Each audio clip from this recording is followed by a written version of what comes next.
Hello, everyone. It's Gene Connolly here, CEO of Primetime Staffing in Boston, and we recruit the top finance and accounting professionals in the Massachusetts and New England area.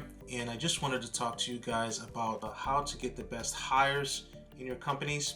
One of the things that you really need to think about when finding someone great is the power dynamic. And what do I mean by this?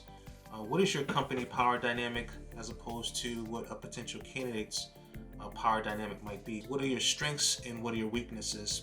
You need to go down the list and try to figure out what types of perks does your company offer that's going to get you a qualified candidate.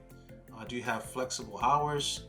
Are you going to be offering a great salary? Are you flexible with different things in your particular company that's going to attract top talent? You're going to need to know what your weaknesses are. Does that mean you're not going to be offering the greatest salary in the market?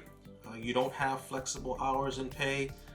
You don't have the best 401k plan.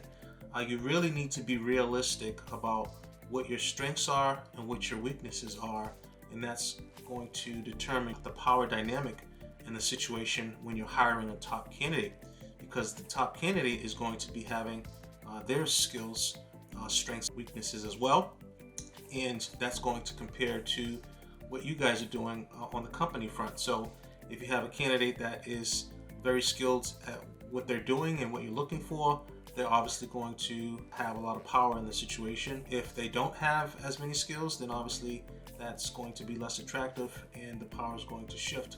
So these are some of the things that you gotta start thinking about. You also have to start looking at getting a recruiter, and a top recruiter at that.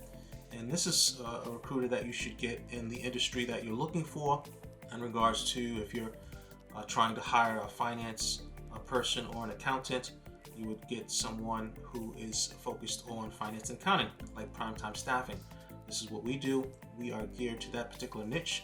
We do that every day, all day. So I would suggest getting someone like that. After that, you work with your recruiter to really narrow down on the power dynamic of your organization and get that into a job description. And a lot of companies miss this point where they only focus on what they're looking for in a candidate, and they don't really think about the strengths and the big weaknesses of the organization.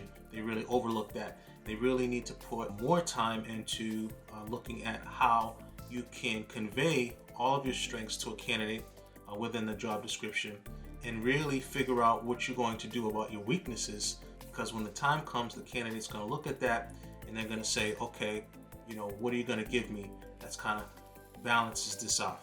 So that's very important. And you work with your recruiter, and the thing that is very effective when working with a recruiter and making sure you're getting the best hire is communication. Communication is key. Communication can kill a deal on getting the best candidate if you do not respond quickly on everything that you do with your recruiter. And that goes from email communications. If a recruiter is sending you a good candidate that's hot on the market, they're waiting a response for you, and you do not reply, that's going to be a bad situation. Why is it going to be bad? Because the potential candidate, who is very hot and in demand in today's market, is going to realize that it's taking too long, and they may have other offers on the plate, or they have other companies they're looking into that may be as good or better in terms of on paper than your particular company. So you need to act quickly.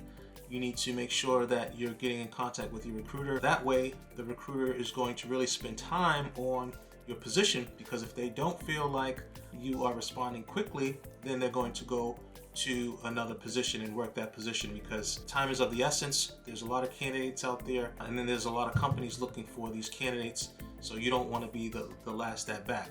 The other thing that you really need to think about is making a strong offer. That's going in with the idea that you're not going to be slacking around, giving very weak offers, because a weak offer will make sure that your deal is not done for getting a great candidate. So you want to come in with a very strong offer up front. You don't want to say, oh, I'm going to, make a weak, lousy offer, see how it goes. Well, you know how it's going to go? The candidate's going to go to another company. So you want to really think about that.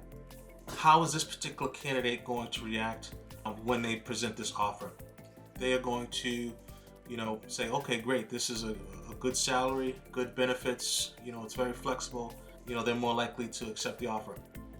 Now, when you're thinking about the power dynamic, as discussed before, you are going to know what your weaknesses are, and you are going to adjust for that.